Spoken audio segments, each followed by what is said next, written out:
Beleza, galera. Vamos então retomar nosso assunto de termoquímica que iniciamos a aula passada, né? Lembrando que termoquímica é a parte da química que nós estudamos, a transferência de energia térmica de um corpo para outro, seus efeitos, tanto em objetos, aí é mais a parte de física que fala sobre questão de dilatação, deformação, isso é mais física que fala, né?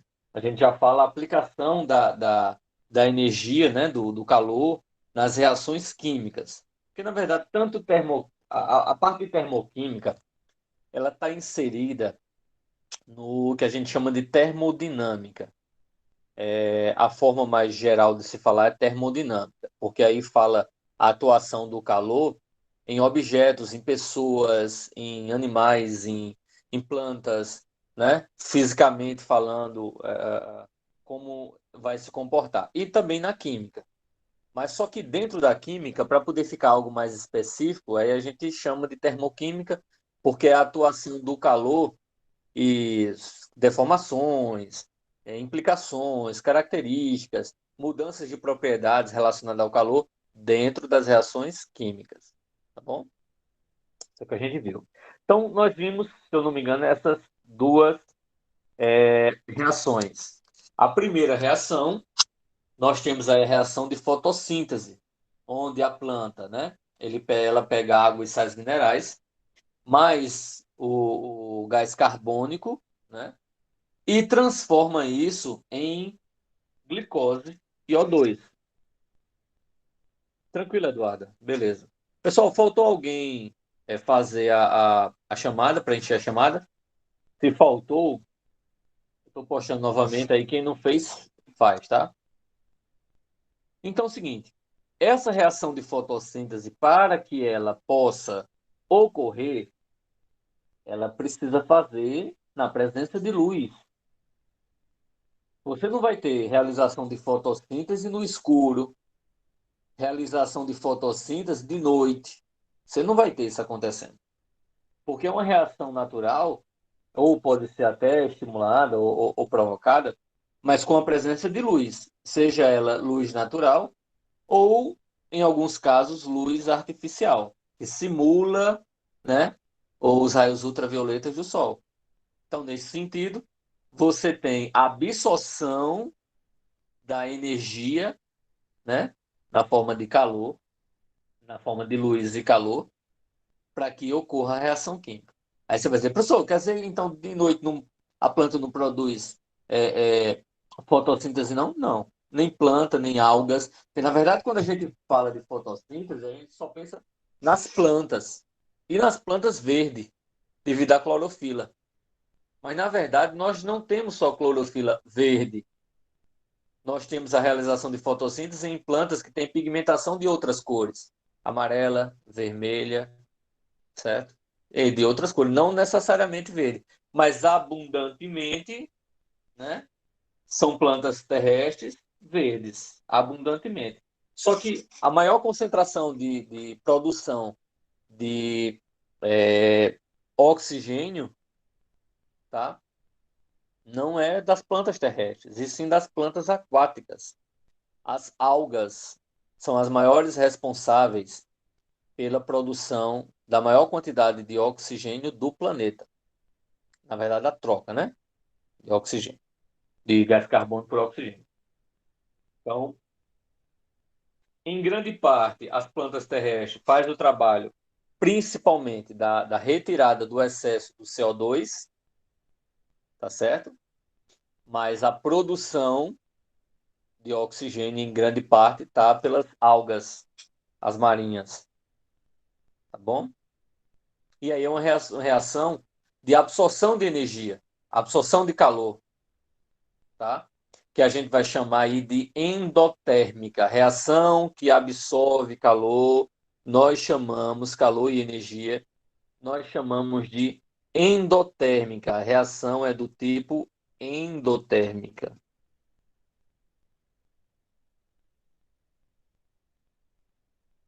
tá? É do tipo endotérmica.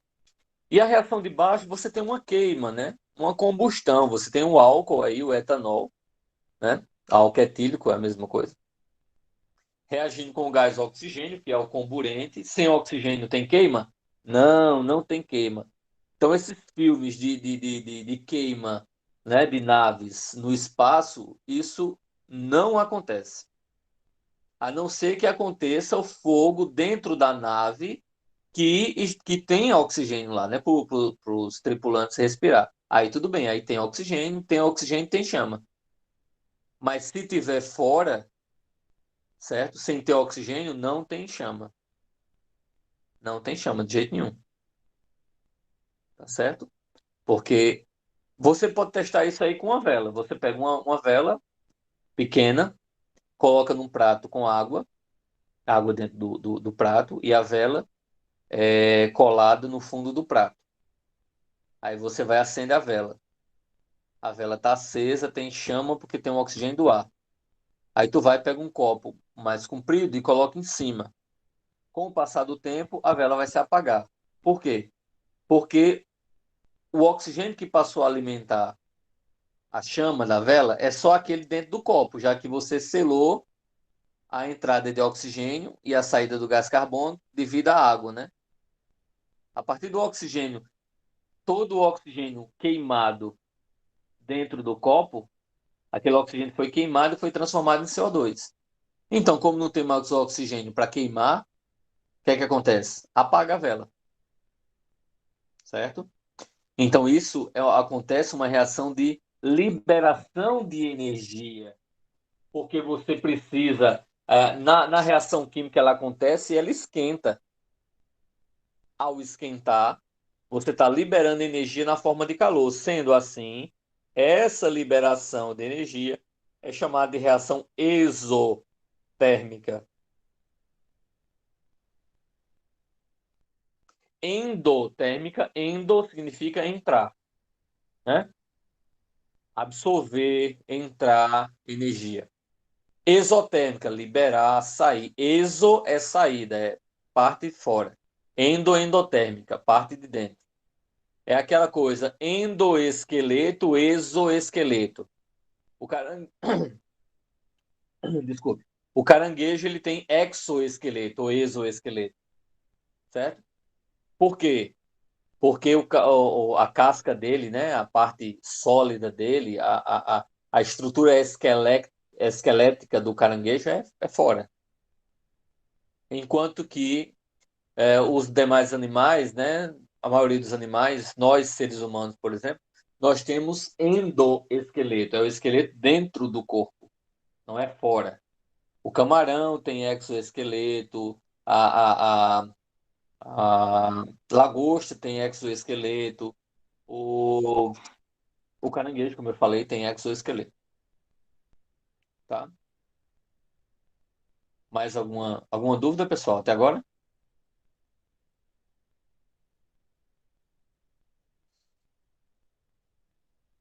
Tainara que entrou agora, deu certo? Deu para entender o que eu expliquei? Quer tirar alguma dúvida?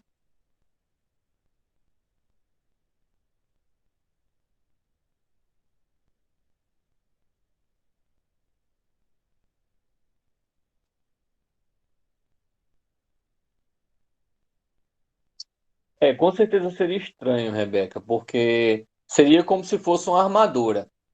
A armadura que a gente vê nos filmes, né, da Idade Média, seria justamente um exoesqueleto, né, de proteção. Mas, de certa forma, quando você vê, por exemplo, alguém com a perna engessada, esse gesso ele serve de proteção para o que está dentro. Então, nesse sentido, o gesso seria um exoesqueleto para aquela parte ali onde está sendo melhorada, digamos assim. Seria mais difícil, sim, para fraturas, com certeza. Tainara, você que não entendeu, eu só mostrei até agora a diferença entre endotérmica e exotérmica. Endotérmica é uma reação química que libera energia na forma de calor. Exotérmica é uma reação química, aliás, desculpa, endotérmica absorve energia na forma de calor. Absorve, entra energia na reação na forma de calor. Exotérmica libera energia na forma de calor. Libera energia, certo? Então, essa é a diferença. Endotérmica absorve energia, entra energia. Exotérmica libera energia, certo? Emite energia. Vamos lá. Então, como eu falei, né, a classificação endotérmica e exotérmica. Exotérmica é a liberação de energia, né? Combustão, respiração. E endotérmica vai ser a absorção de energia na forma de calor, né? A fotossíntese, cozimento de alimentos. Pô, você pode falar, professor, cozimento de alimentos, claro. O alimento não está quente antes de entrar na panela.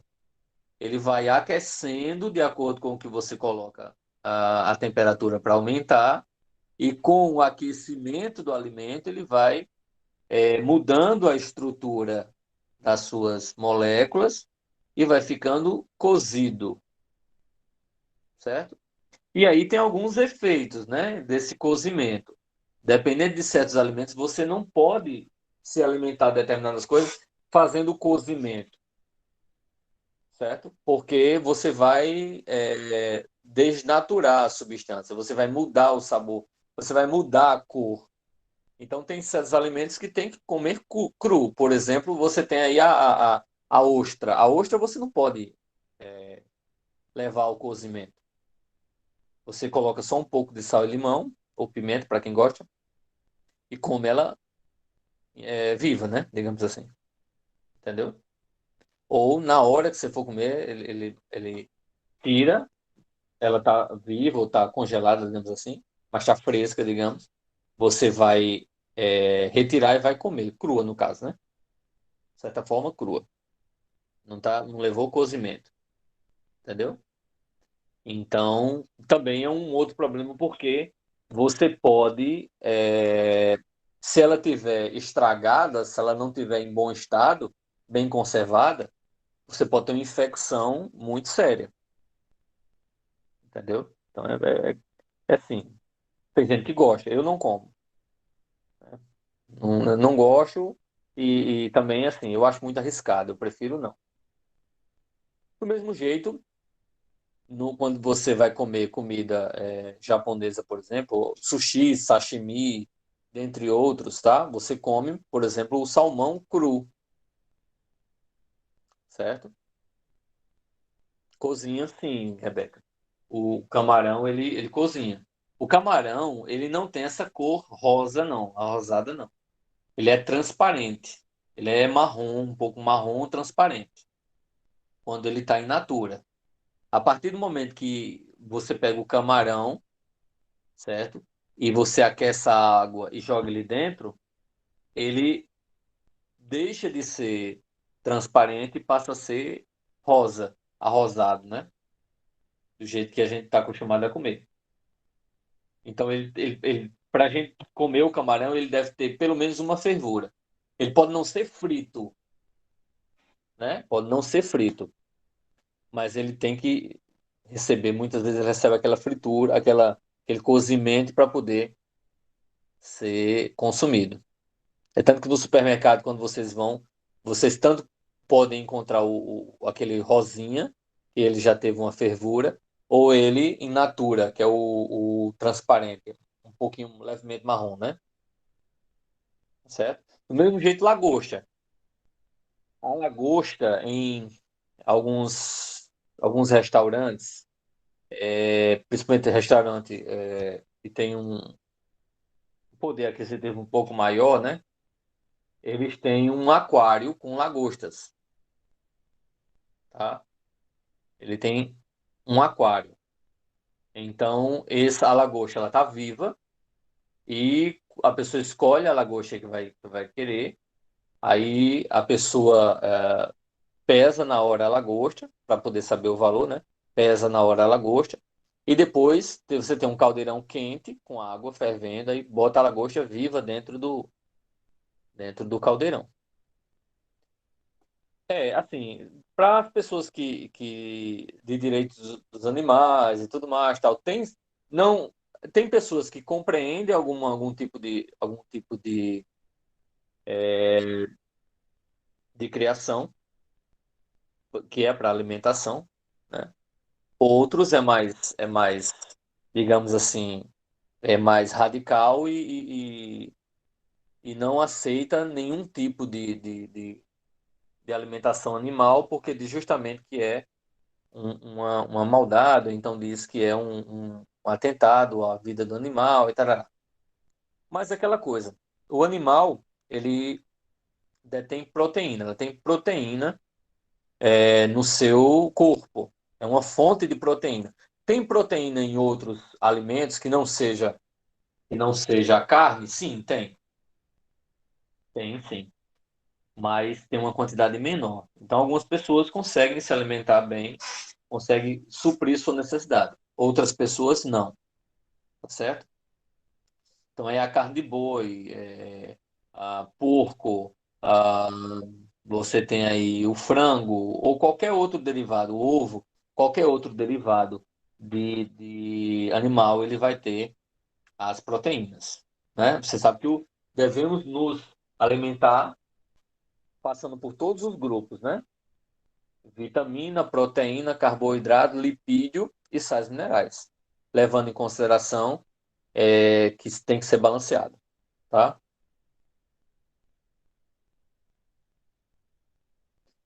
Mas isso não é todo animal que faz isso não, cara. Isso é... E assim, a lagosta, ela passa por a maioria, né? Passa por um processo, é congelada e aí já chega em ponto do cozimento. Esse caso que eu falei é para alguns poucos restaurantes. Restaurante que realmente de poder aquisitivo maior, ou que está ali à beira do local, tá certo? Tem situação pior. Essa da lagosta é o mínimo, por exemplo. Pronto, como o Samantha está dizendo aí, né? Tem gente que come cachorro, tem gente que come escorpião e outras coisas, tá certo? Ser vegetariano realmente, como o Fernando disse, é difícil. É difícil. Para quem é criado assim, se alimentando com a carne, é difícil erradicar de uma vez, tá certo? E saindo do vegetariano e entrando no vegano, aí vegano é que realmente a pessoa tem que ter uma concentração, um propósito muito grande, tá certo? Para que a pessoa possa seguir, tá? Mas não é impossível, mas é difícil. Tem que ter toda uma alimentação organizada. Geralmente você encontra pouca coisa para vegano no supermercado. Geralmente as pessoas têm que fazer a própria organização de comida, tá certo? Então tem essa situação. Então, assim, não se espantem com a questão que eu falei da lagosta, não, porque você, se soubesse como é produzida a salsicha que nós comemos no cachorro-quente, ou então a linguiça, né, do churrasco, a linguiça do dia a dia, aí sim é que você realmente ia parar de comer algumas coisas, tá certo? Não, não, não vou comentar não, Carol. Não vou comentar não, é só falando que existe essa situação. No meu caso, no meu caso, eu evito, certo? Evito carne vermelha. Carne vermelha, eu faço o possível para evitar, tá certo? Não parei há muito tempo. Fui diminuindo, diminuindo e acho que 5 anos ou mais eu parei quase que totalmente com carne vermelha. Então eu costumo, na maior parte da proteína, ovo, frango, peixe, certo? As outras pessoas de casa comem carne. No meu carne vermelha, né, que eu tô falando. Mas aí eu evito. Quando não tem, só tem carne, aí eu não como. Aí eu como só o feijão, arroz, macarrão, verdura, fruta, entendeu? Eu tenho. Só carne branca, tá? Vamos continuando.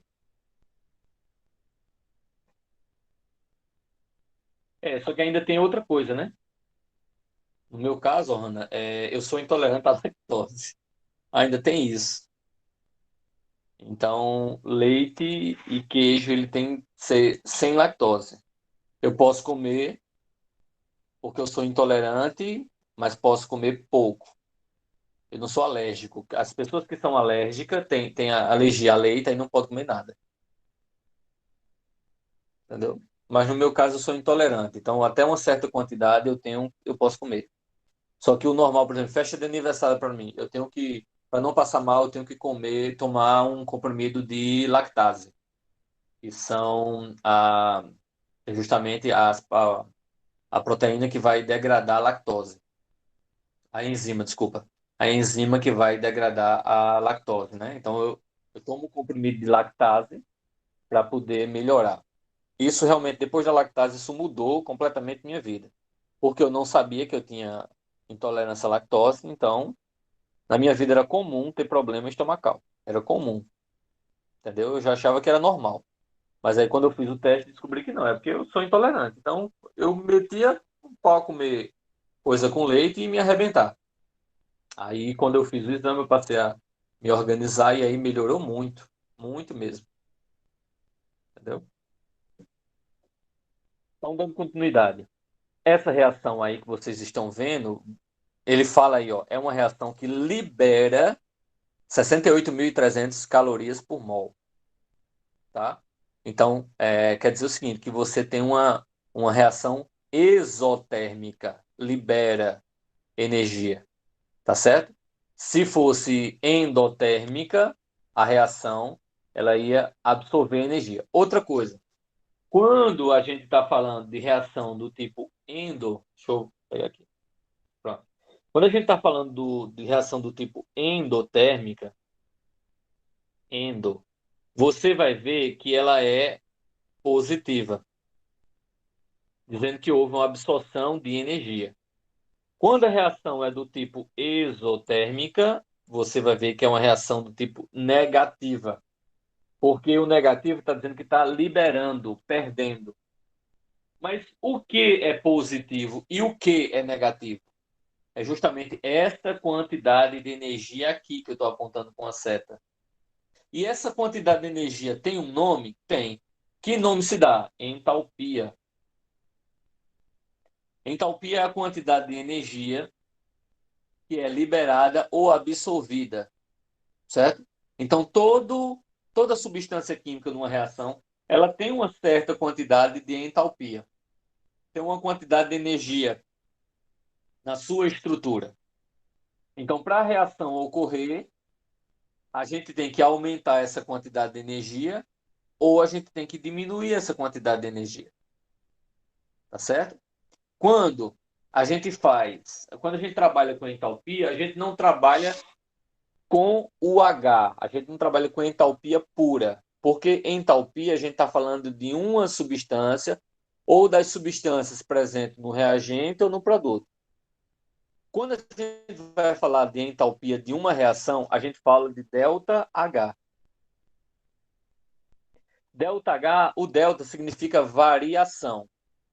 Então, ΔH é variação de entalpia.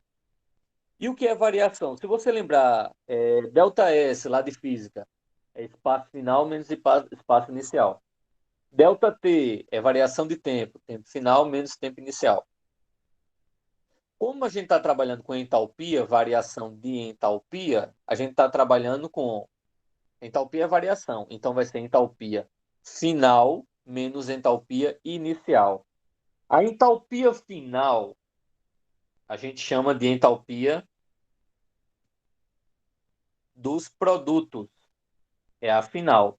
É o que está no fim. É o que está quando a reação é concluída. Então a gente chama de entalpia dos produtos. A gente chama de final.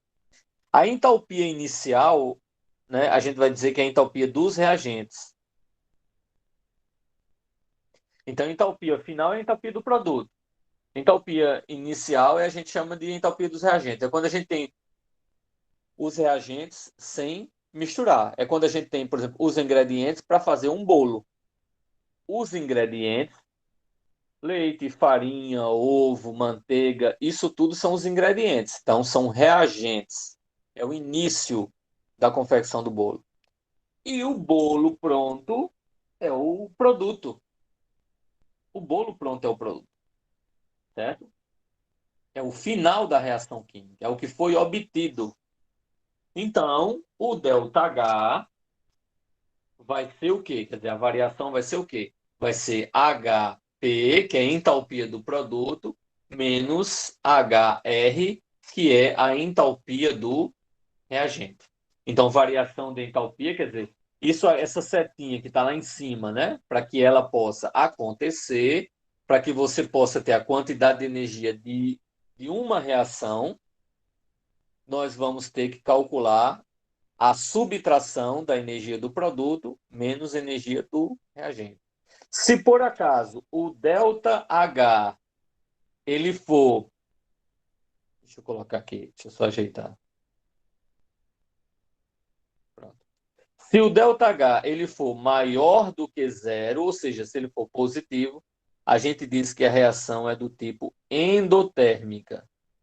E se o ΔH for menor do que zero, ou seja, for negativo, a gente vai dizer que a reação é do tipo exotérmica. Alguma pergunta?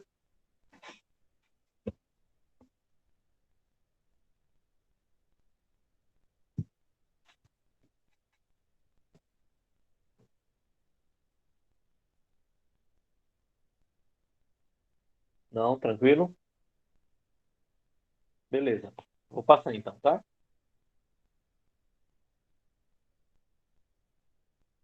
KM.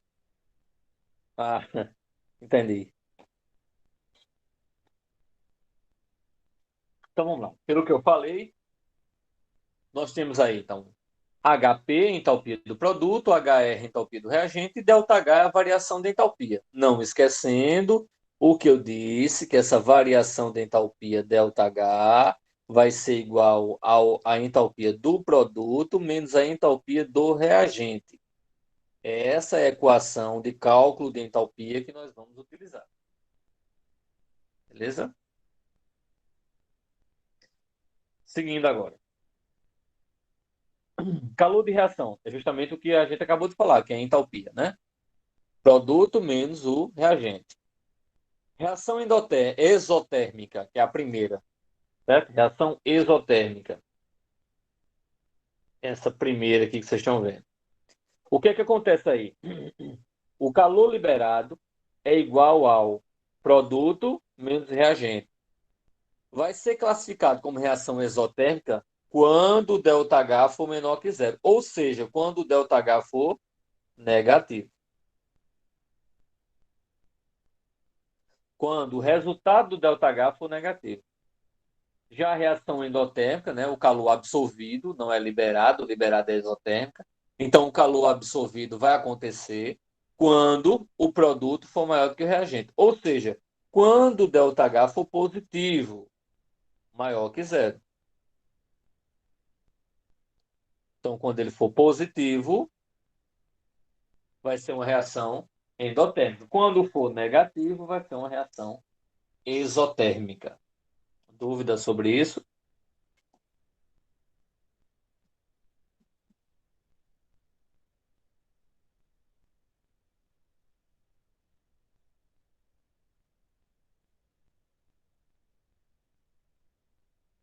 Tá, se eu estiver falando rápido demais, se vocês não conseguirem entender direitinho, é só perguntar, tá? Então, continuando. A reação exotérmica pode vir com um valor negativo, ΔH igual a um valor negativo. Por exemplo, ΔH, deixa eu escrever aqui. Bora, filho de Deus. Aqui. Digamos, ΔH igual a menos 45 kJ por mol. Então, o ΔH pode vir falando o valor do ΔH negativo, a gente já sabe que é uma reação exotérmica, ou não vem indicando ΔH igual a. Vem a reação A mais B, formando C mais D, mais, pode vir assim, mais 45 kJ por mol. É uma reação exotérmica? Sim. Mas, professor, não tem falando ΔH. mas a quantidade de energia está sendo somado no produto. Se não vier a quantidade, se não vier o ΔH, a indicação do ΔH, mas vier assim, do jeito que você está vendo aí, essa equação genética, somando o valor no produto, significa dizer que essa quantidade de energia no produto está sendo expelida, está saindo, está sendo liberada. Então a reação é exotérmica. Se esse solzinho, ou se essa quantidade de energia estiver sendo somado lá no reagente, que a gente vai ver a próxima, significa dizer que é uma reação endotérmica, porque está sendo adicionado no reagente. Então, recapitulando: adicionado no reagente, reação endotérmica. Adicionado no produto, reação exotérmica. ΔH positivo, reação endotérmica. ΔH negativo, reação exotérmica. Dúvidas?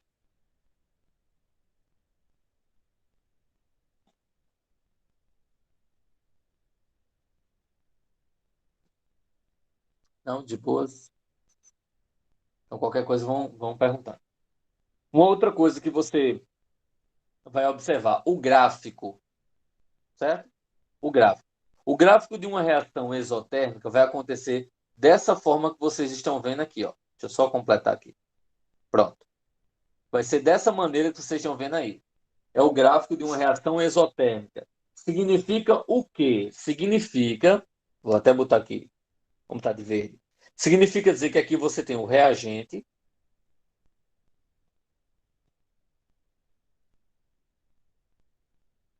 Então você tem uma quantidade de energia maior no reagente.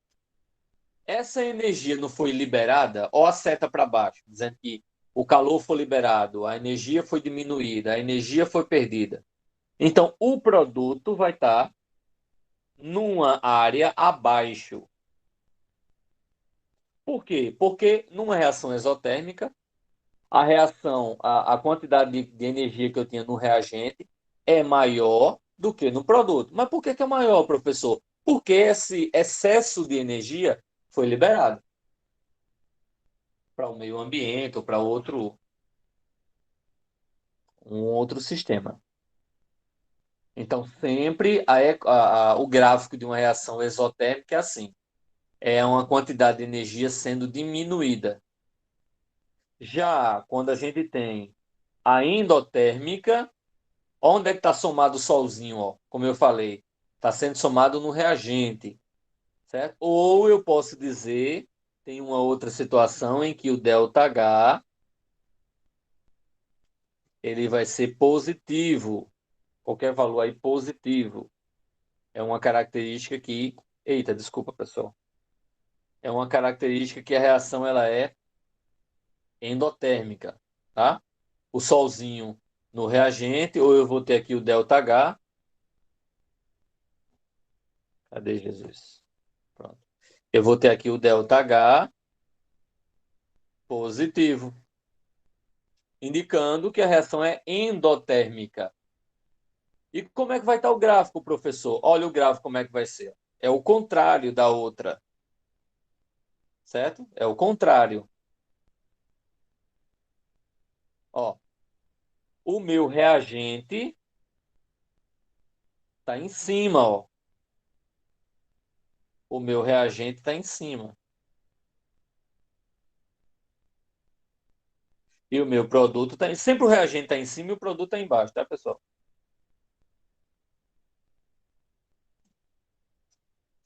Certo? Só que nesse caso, o que é que acontece? Ó, se você observar, o produto estava embaixo, recebeu energia, ó, a seta subindo, dizendo que houve uma absorção de energia.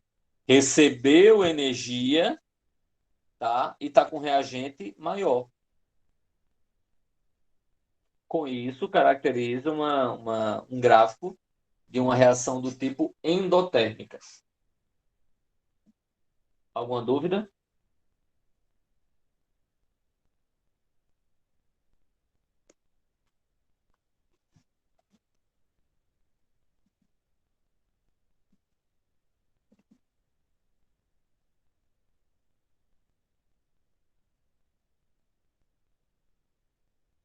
Então, vamos lá.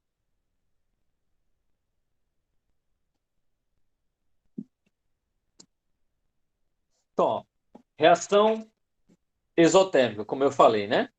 Você pode ter duas situações.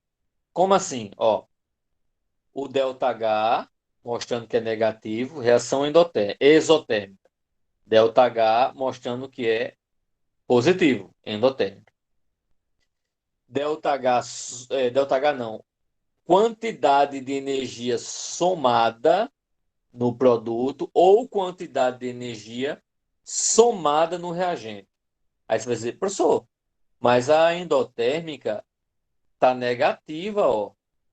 Está subtraindo no produto. Por quê? Quando você tem quando você tem uma igualdade em matemática, em física ou em química, se de um lado está positivo, do outro lado vai estar o quê?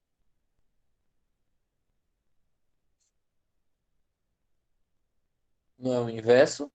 Exatamente, vai estar negativo. Então, esse fato que eu coloquei rachurei abaixo, né? Que eu mostrei aqui abaixo, destaquei, que é menos 267, não quer dizer que é uma reação exotérmica. Quer dizer que esse menos 267 que está no produto é porque, na verdade, está aqui no reagente, mais 267. Aí, para não escrever dessa forma, aí ele pode colocar negativo no produto. Agora, cuidado, viu? Se tiver assim, ó, o ΔH na frente, igual a um valor negativo, é uma reação exotérmica. Tá certo? Cuidado nisso aí para não cometer nenhum equívoco. Tá bom? Como a gente pode medir o calor de uma reação? Como dá para medir essa quantidade de calor, certo? A gente usa um aparelho chamado calorímetro, tá? Ou bomba calorimétrica.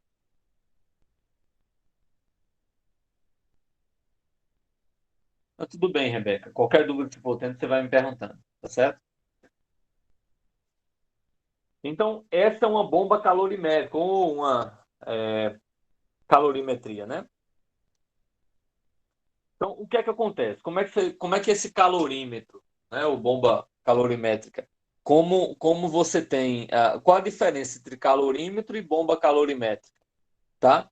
As duas têm o mesmo propósito, que é medir a quantidade de energia, só que o calorímetro é mais simples, a bomba calorimétrica ela é mais, digamos assim, é mais estruturada, é mais tecnológica, digamos assim, tá bom? A diferença básica é essa, mas todas as duas vão medir a quantidade de calor.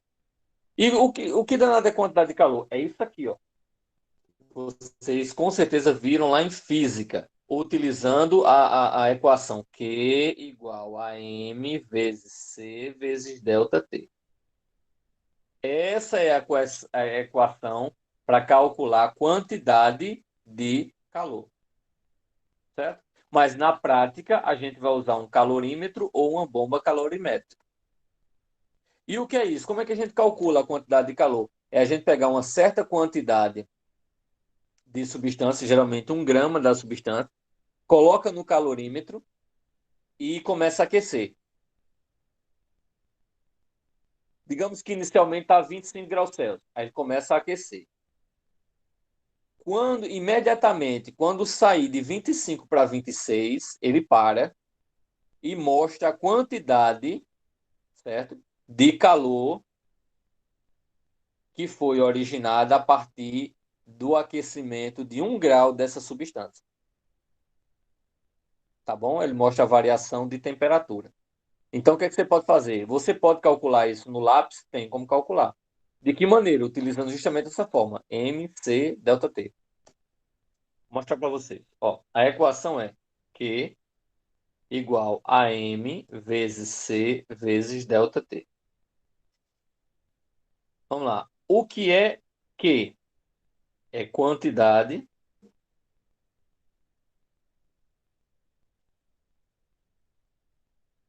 de calor, representada em cal, de caloria. O que é esse delta T? É variação de temperatura.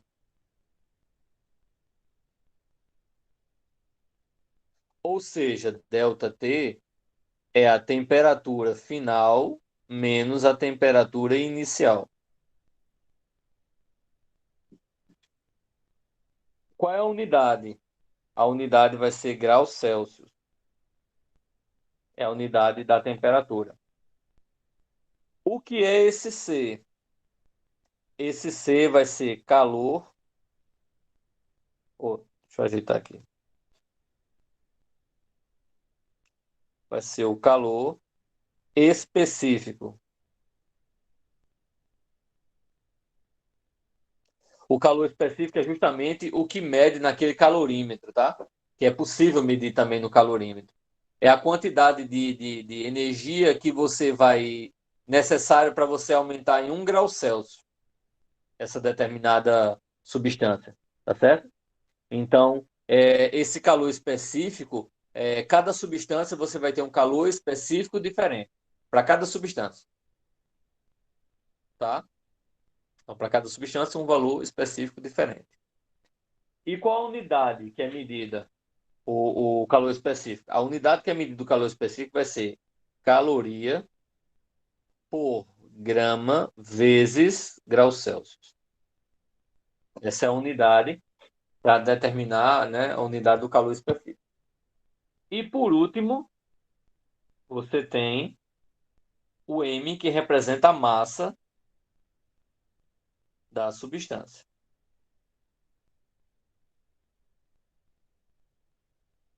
A massa dessa substância, deixa eu ajeitar isso aqui.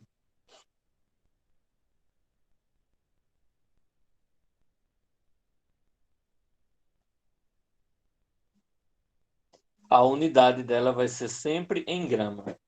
Ou seja, se vier em outra unidade, quilograma, miligrama, tem que transformar. Alguma dúvida sobre isso?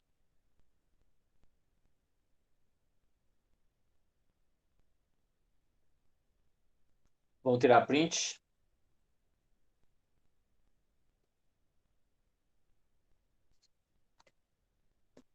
Deixa eu ver se eu tiro print.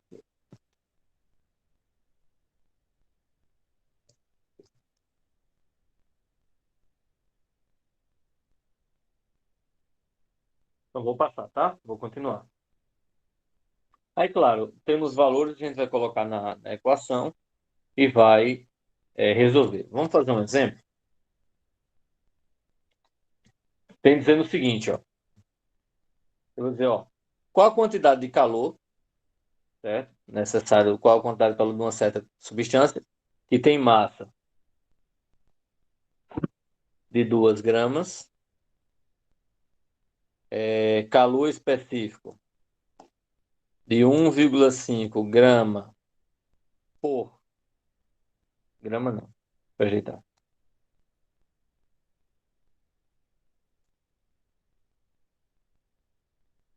Caloria por grama grau Celsius, cuja variação de temperatura vai ser temperatura inicial,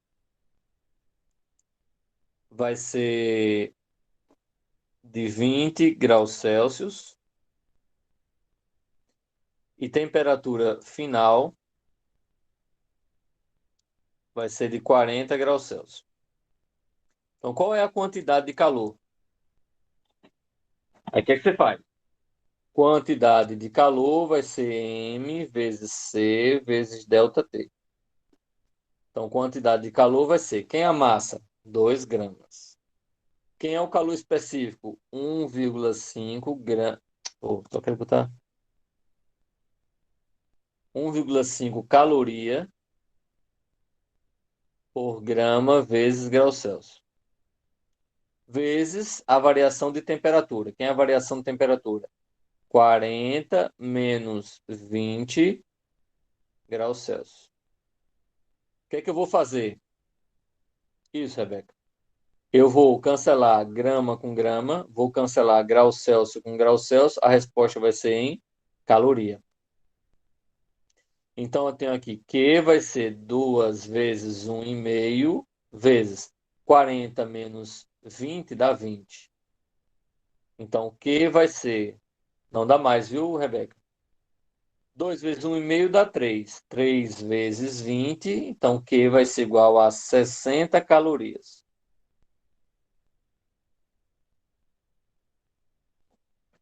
Deu 60. 20, não. Sim, 20 eu acho que é a subtração, né, que tu tá falando. Alguma dúvida?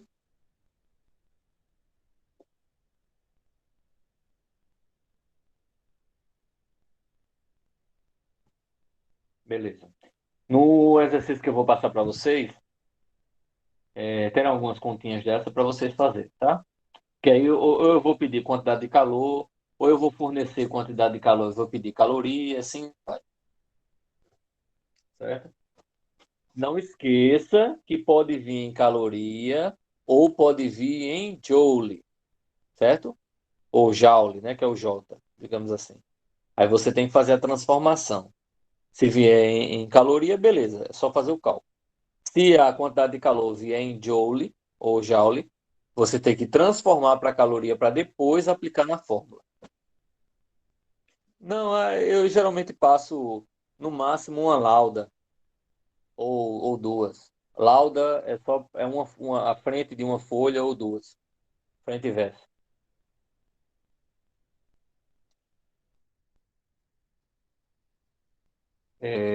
Se eu não me engano, é assim, é uma caloria é igual a 4,8 joules.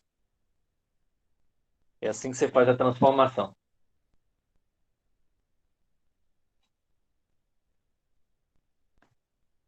Eu só conferir. Se eu não me engano, é assim, vou só conferir.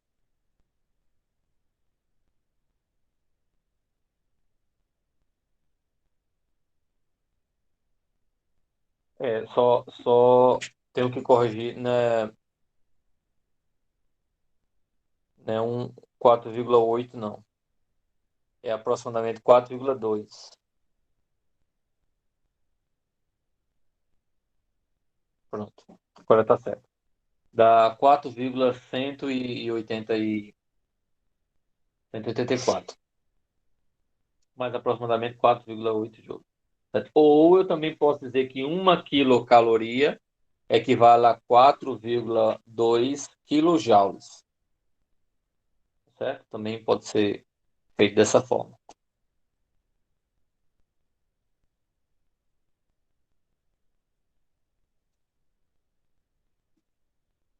Alguém vai precisar tirar print disso aí?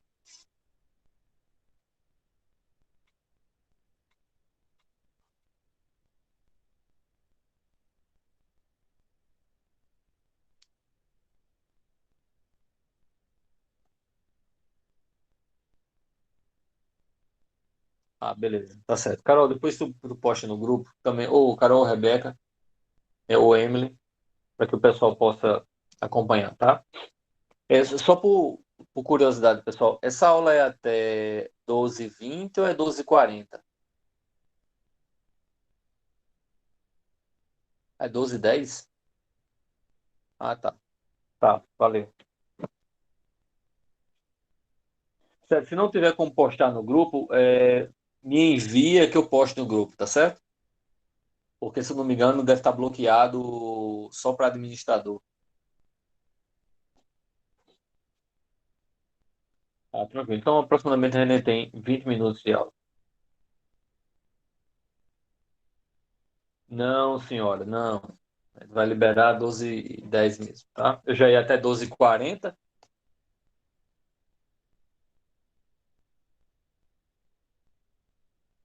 Então, continuando. Vamos lá. Não, tem escola, por exemplo, na outra escola que eu leciono, né? Eu lecionava, que era o Rosa Mística, que é a escola dos meus pais. Lá a gente tem 7 aulas para o médio todo dia. Começa às 7 horas da manhã, normalmente, né? Normalmente. Começa às 7 da manhã, vai até meio-dia e 45. Então, a Vanusa, sim, trabalha comigo, é professora de língua portuguesa e redação lá.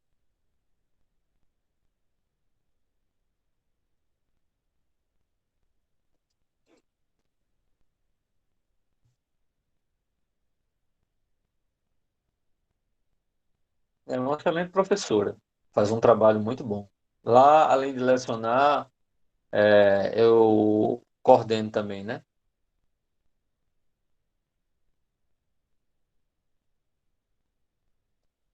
Com certeza, uma excelente professora.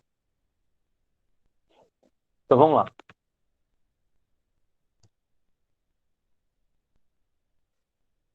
continuando. Então, o ΔH ele pode ser medido, né, utilizando calorimetria, né, o calorímetro ou bombas calorimétricas, certo? E a gente pode calcular algebricamente é fazendo conta, né? A gente pode calcular fazendo as nossas continhas, utilizando o ΔH. E mais um pouquinho na frente, eu vou explicar para vocês o que é essa lei de Hess. Só antecipando, essa lei de Hess nada mais é do que nós aplicarmos uma teoria, né, que é a de Hess, em que ele diz que se você tiver as equações, as semi-reações de uma equação final, a gente pode ajustar de tal forma que o somatório dessas semi-reações ou semi-equações pode gerar o ΔH da equação final, tá? Mas isso a gente vai ver um pouquinho mais na frente, não é agora não, tá? Uma equação termoquímica, para ser uma equação termoquímica, para existir uma equação termoquímica, tem que ter o quê? Então, vamos lá. É a representação de uma reação química. A reação química é você ter reagentes é, interagindo entre si, formando produto. Isso é uma reação química. Algebricamente, quer dizer, quando você escreve isso, tipo HCl mais NaOH produzindo NaCl mais água, aí quando você escreve, você tem uma equação química. A reação é o que está, é o reagente interagindo para formar o produto. A equação é quando você escreve. Então, essa equação química, ela tem que ter algumas características. Por exemplo, vamos lá, primeira coisa, equação química ajustada. O que é equação química ajustada? É a equação em que você faz o balanceamento. Lembra do primeiro ano? Vocês fizeram lá no primeiro ano balanceamento de equações químicas, em que você ajustava os coeficientes estequiométricos. Vocês lembram disso?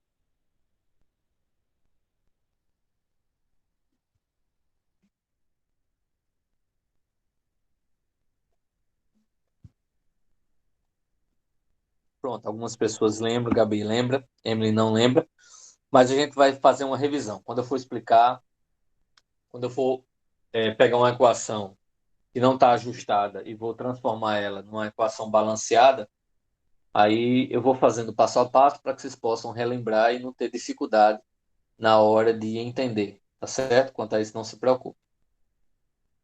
Então, para ser uma equação termoquímica,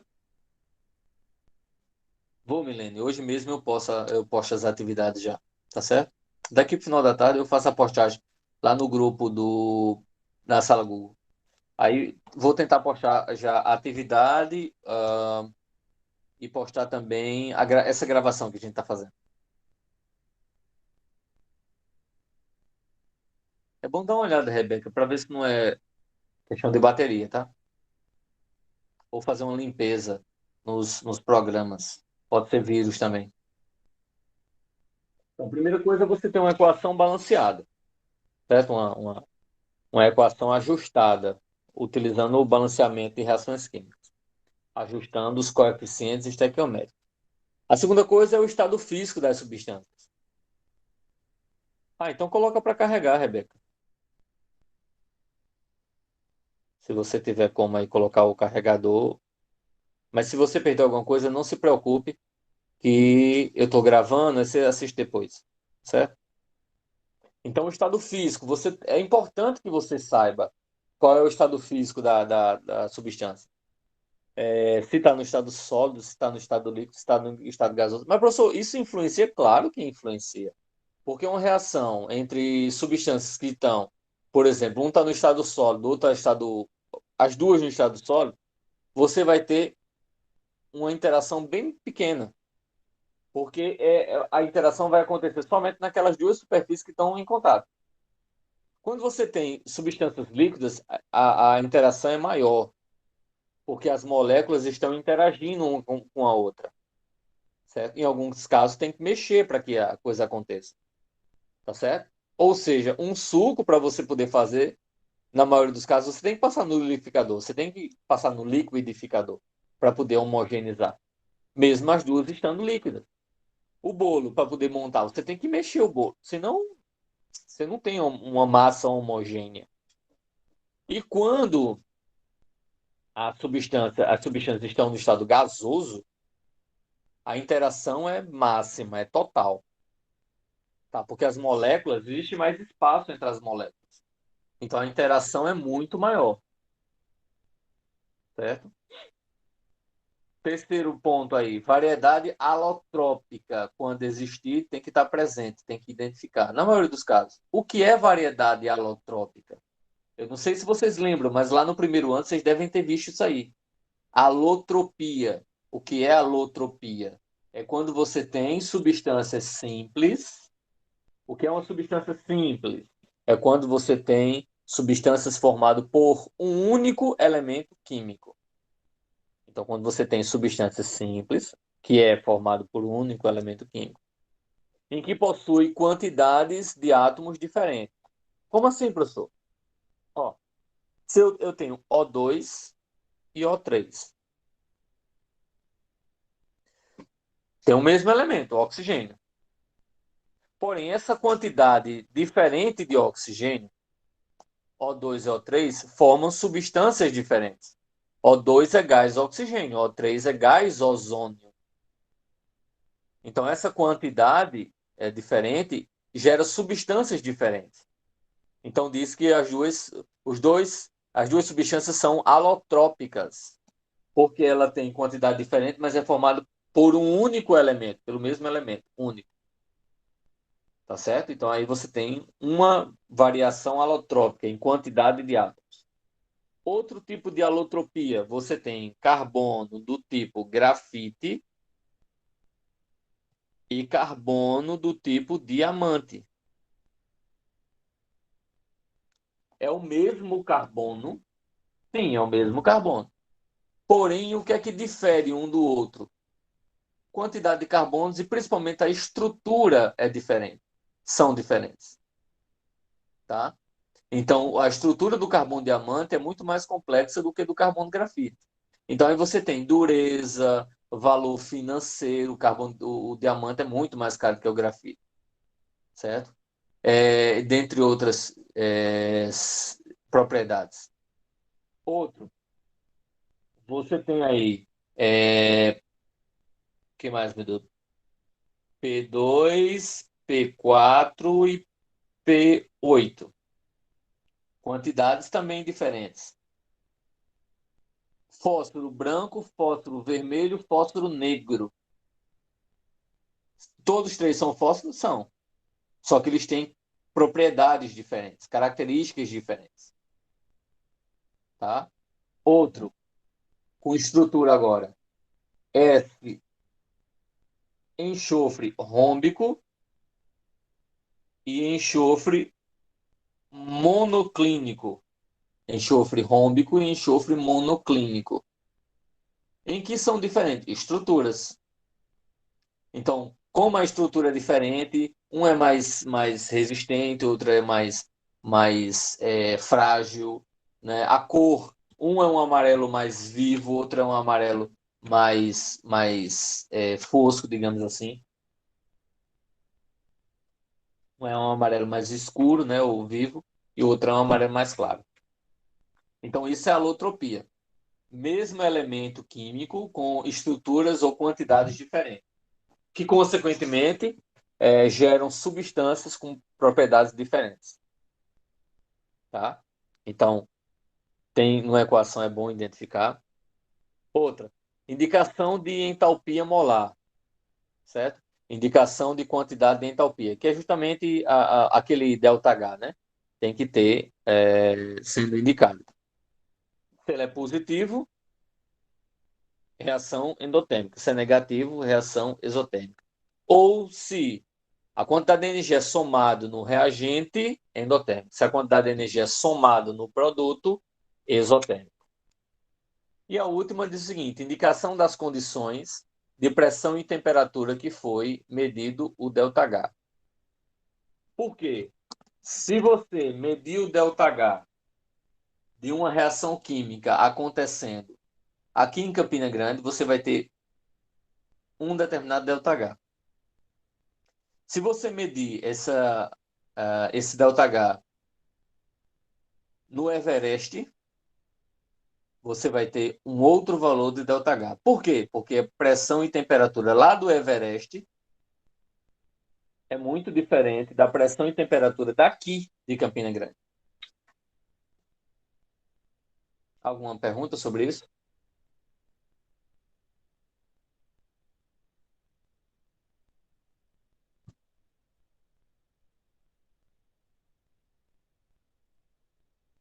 Não. Ok, não. Nenhuma pergunta. Pessoal, vocês participem, pessoal. Vamos lá, ΔH é entalpia padrão, ΔH zero é entalpia padrão. O que é isso, entalpia padrão? O que é isso? Entalpia padrão, na verdade, nada mais é do que a medida da entalpia de determinada substância nas condições de temperatura 25 graus Celsius e 1 atm. Então, você pega uma substância qualquer. Então, essa substância, você mede a entalpia dela, estando em temperatura controlada e pressão controlada, 25 graus Celsius e 1 atm. Aí, quando você faz isso, você indica que ela tem entalpia padrão. E o valor, né, claro. Então, por exemplo, quando vem assim, ΔH0 igual a menos 342,8 kJ por mol. Quer dizer que está nas condições de entalpia padrão dessa substância. Para outras condições, principalmente de temperatura, a entalpia varia bastante, certo?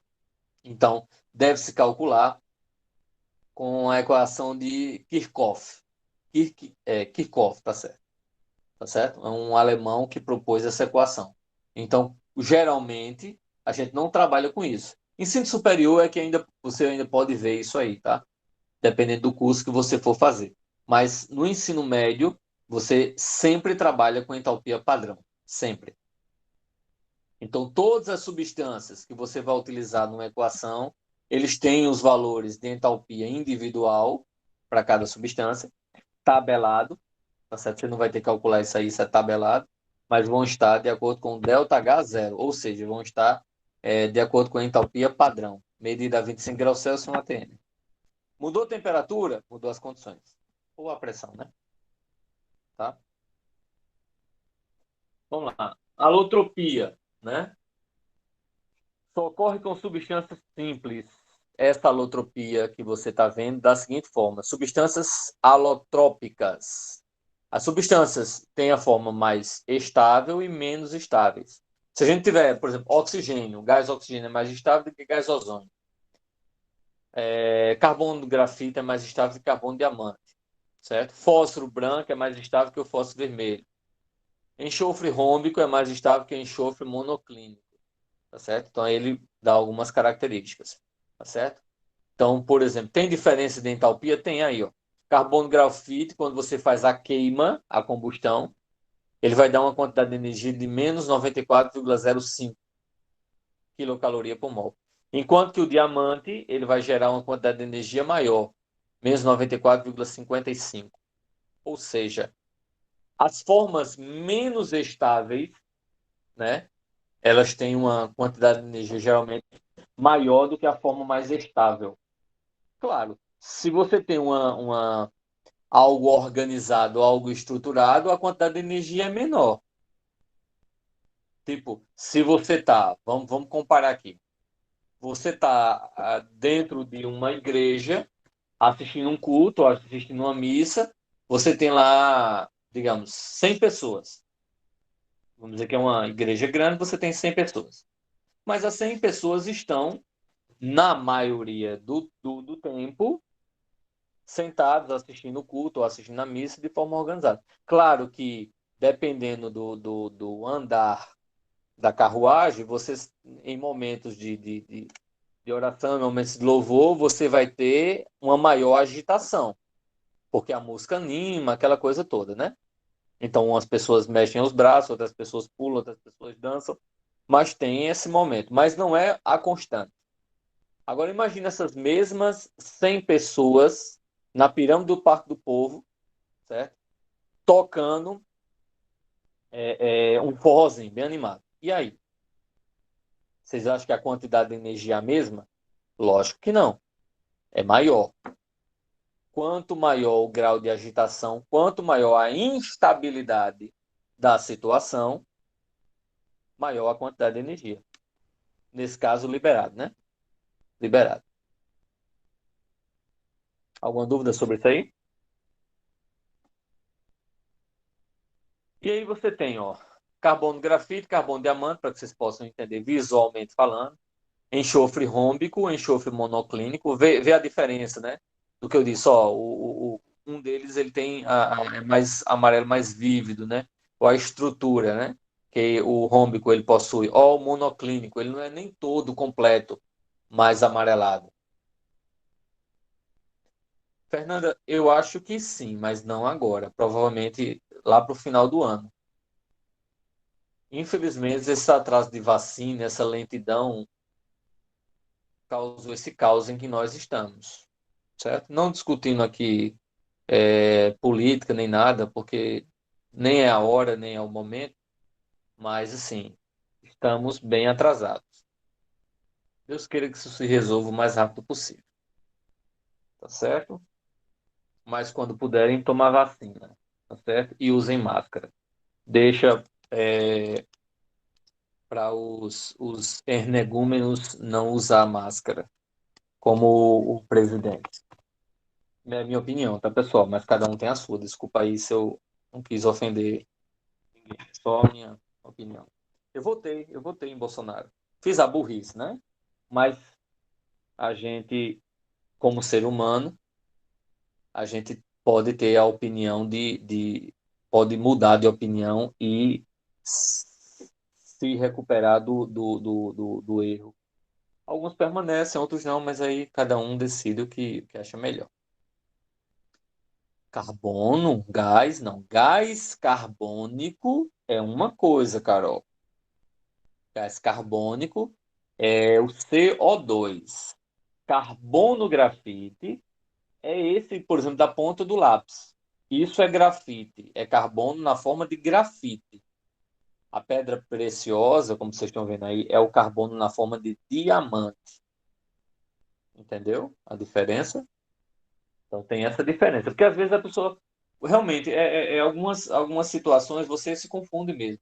A gás carbônico, gás carbônico. Então você na sua cabeça você imagina que o carbono é um gás, mas na verdade não, são estruturas diferentes, tá certo? E aí vê a diferença aí, ó, fósforo branco e fósforo vermelho. É a cor mesmo dele, né? É o fósforo na sua forma branca e na sua forma vermelha, tá certo? Existe ainda o fósforo negro, tá? Que não tá aí. O vermelho ele é bem tóxico, tá? É, na verdade, Fernanda, existem muitos, né?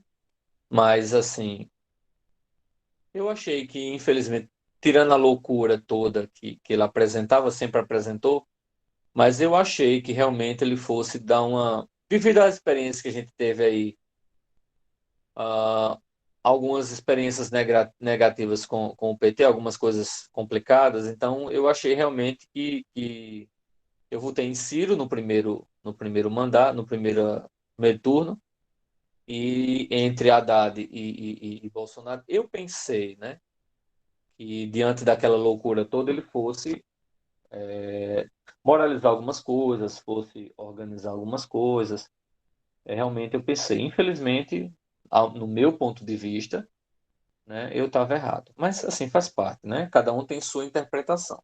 Algumas pessoas continuam achando que ainda está certo, mas cada um tem opiniões diferentes, tá? Então, assim, 12h10, a gente encerra nossa aula por aqui. Essa parte aí de tipos de entalpia, na nossa próxima aula, acho que é amanhã, né, que eu disse a vocês, a gente encerra